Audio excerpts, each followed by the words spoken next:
Assalamualaikum warahmatullahi wabarakatuh.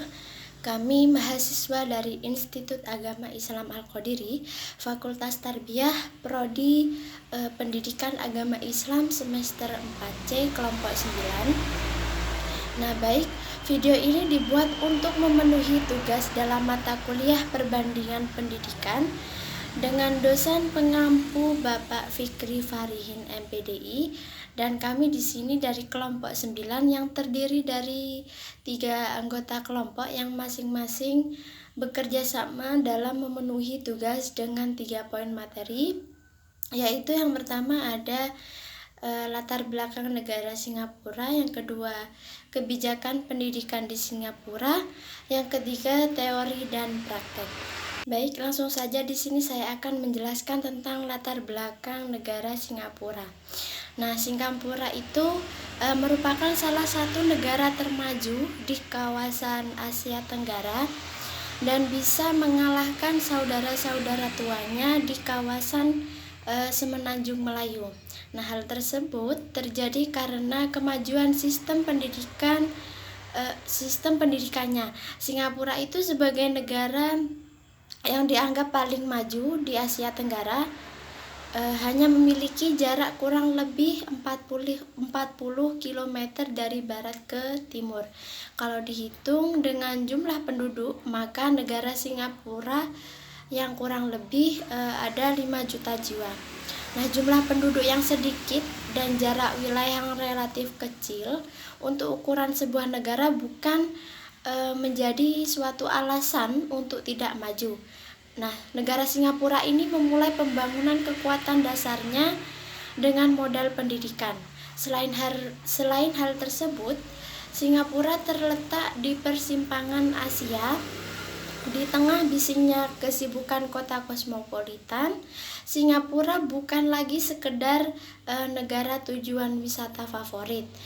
Nah, perlahan tapi pasti, Singapura telah menjelma menjadi salah satu pusat pendidikan yang dapat dibanggakan di dunia, menyatukan yang terbaik dari barat hingga timur. Nah, saat ini negara berpenduduk 5 juta jiwa ini telah menjadi negara tujuan bagi sekitar 86.000 pelajar internasional dari 120 kebangsaan untuk menimba ilmu mulai dari jenjang sekolah dasar, sekolah menengah atau SMP dan SMA, kemudian diploma politeknik, sarjana hingga program pasca sarjana dengan beragam pilihan sekolah mulai dari sekolah negeri, sekolah swasta hingga sekolah internasional. Nah, sebagai sebuah pusat pertemuan budaya, Singapura memang kota kosmopolitan yang mempertemukan tradisi barat dan timur. Dengan situasi seperti ini, selain belajar formal di bangku sekolah, para pelajar internasional dapat berharap memperoleh pengalaman menarik dari persentuhan mereka dengan beragam budaya dan adat.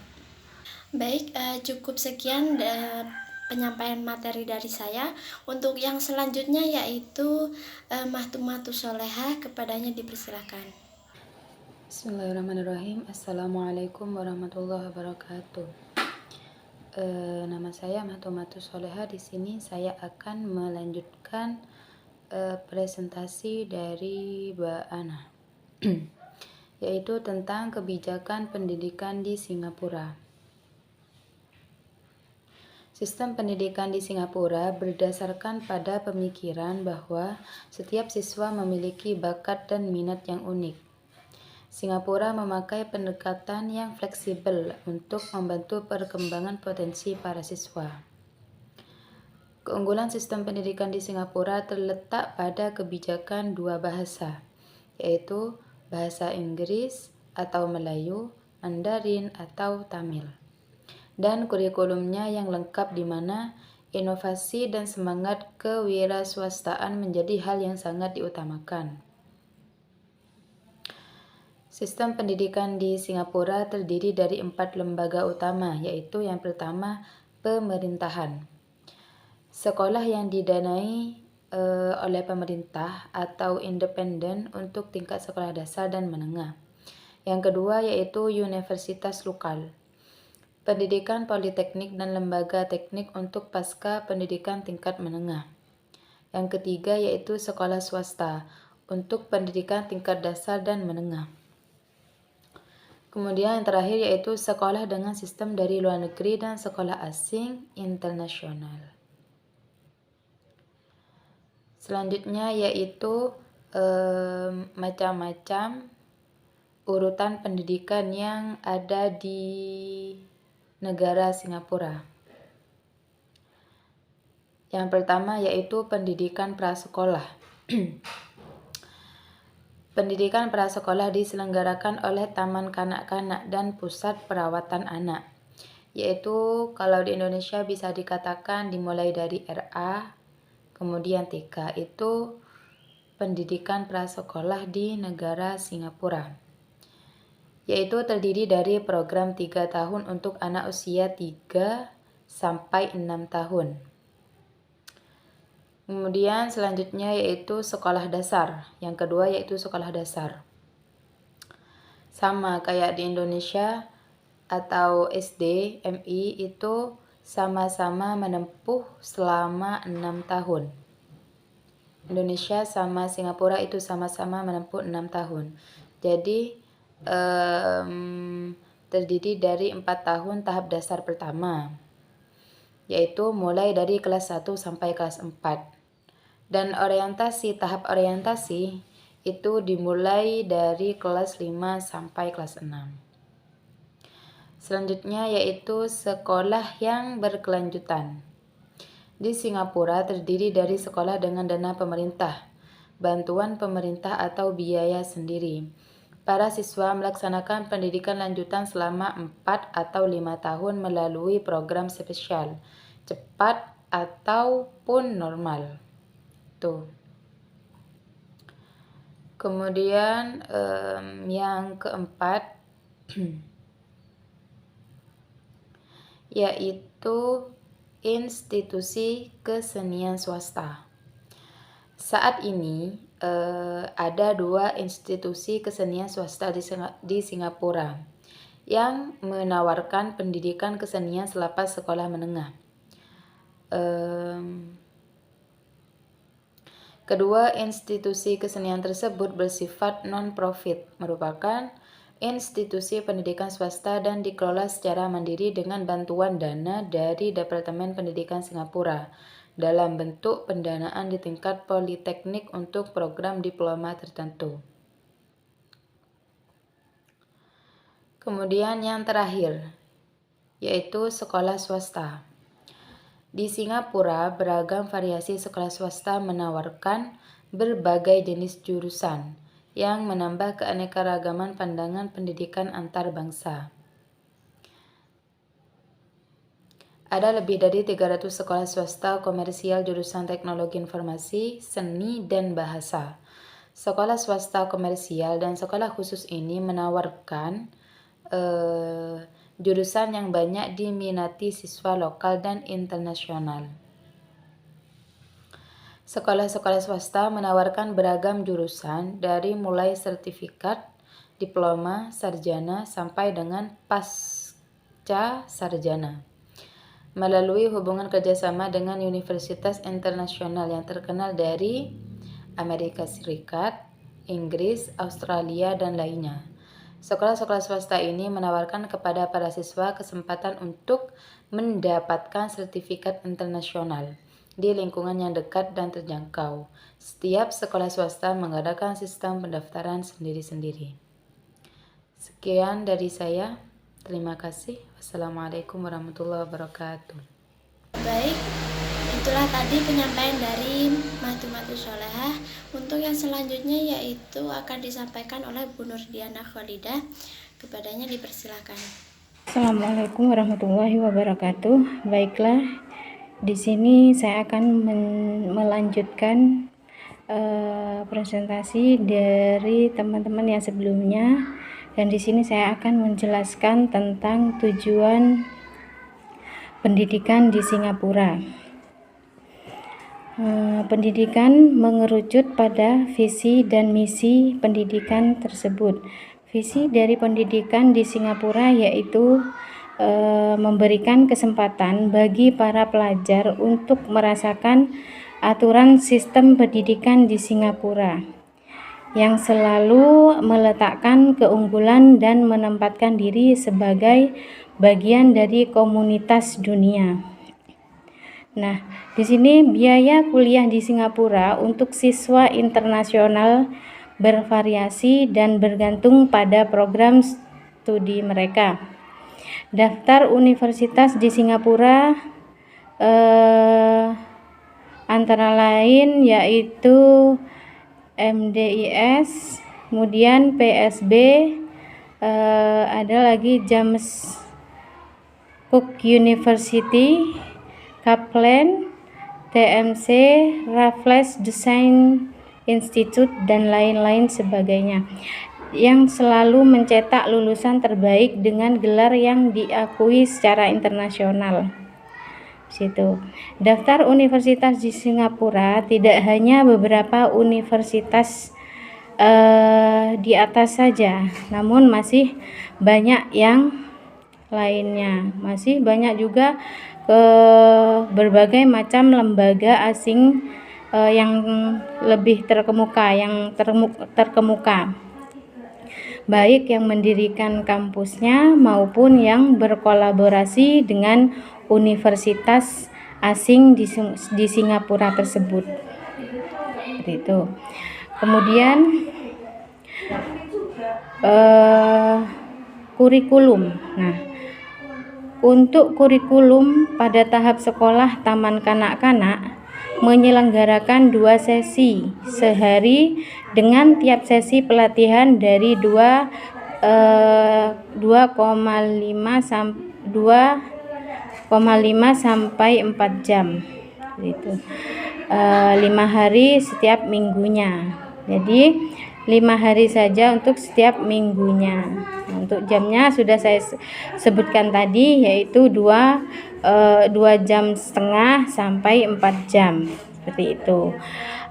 Pada umumnya kurikulum termasuk program berbahasa Inggris dan bahasa asing dengan pengecualian terhadap sistem luar negeri, yaitu pada sekolah internasional yang menawarkan program taman kanak-kanak bagi anak ekspatriat.